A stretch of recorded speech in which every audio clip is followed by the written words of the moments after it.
Hey, what do you have there? Oh, just some cucumbers. We're going to be making our grandma's famous pickles. Sounds delicious. Did you know Henry Hines, yes, that Henry Hines, once went bankrupt because he bought too many cucumbers? Too many cucumbers? Yes! In 1873, he had a contract to buy all the cucumbers from a farm in Illinois to produce his pickles and other foods. But there was an unexpected bumper crop come harvest time, and he was forced to buy more than he expected at too high a price. Ouch. It's a punch to the pocketbook, all right. But this kind of commodity trading has been going on for a long time. Farmers receive a contract for their harvest, and manufacturers purchase the commodity for their own use, all at a specific price determined before the product is even harvested or produced. But what is a commodity? Commodities are raw materials that get harvested, mined, or extracted from the earth, then turned into products for people to use. People grow soft commodities like wheat, soybeans, and cows. Hard commodities are things the earth contains that can be extracted, like oil, gas, and minerals. And get this, not only do people and businesses buy and use these commodities for making food and other everyday products, but they also invest in them to make money. It's like trading stocks, except instead of companies, people are investing in physical stuff.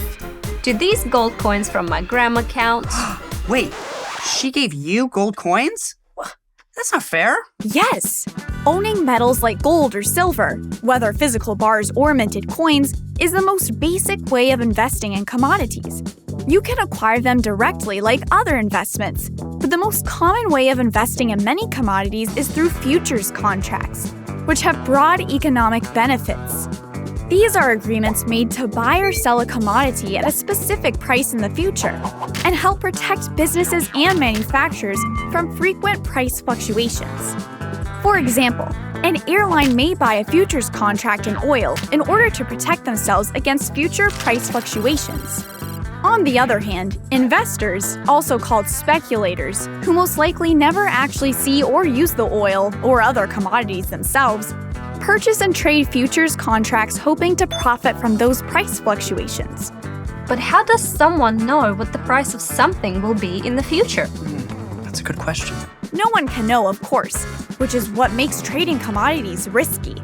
Professional traders take on this risk after spending lots of time studying and researching the past and the present to predict where prices will move in the future. So, how does it work? I think they're about to tell you. Let's use corn for a simple illustration. A farmer plants his corn, and a commodity trader contracts to buy the future harvest for $5 a bushel. If the trader holds the contract till harvest time, he will pay the farmer the promised price. He will then either use the corn in, say, his popcorn factory, or sell the commodity to someone else for other uses. At that time, if the current price, or the spot price, for corn is $1 a bushel due to excess supply, the trader will have lost money on his contract. On the other hand, if the spot price is $10 a bushel due to a lack of supply, the trader will have made a profit whether he uses or sells the corn. Depending on the conditions of an investor's futures contracts, he or she may make great gains or losses. While some commodities, like gold, steel, or cotton, for example, have relatively stable prices over certain periods, most commodities are fast-paced investments whose prices are always changing due to supply and demand, the value of the US dollar, competition, government policies, and even the weather. The weather? Yep. In an instant, Mother Nature can wipe out entire crops, halt production of finished products, and put huge demands on energy. This can cause expected supply to be unpredictable and future prices of a certain commodity to soar. Now that you know something about commodities, here are some things to think about. 1. There are commodities and finished products all around us, whether in the food we eat or the energy we use.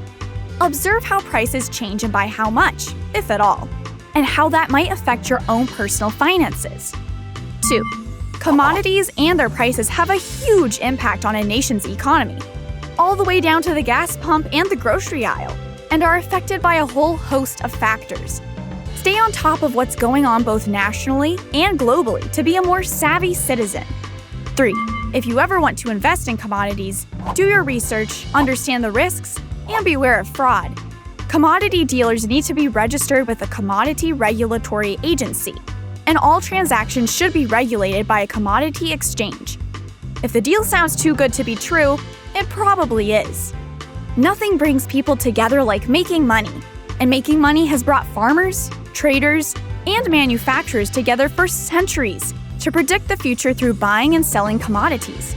Trying to bet on the future can be risky business, but it can also have huge and delicious returns.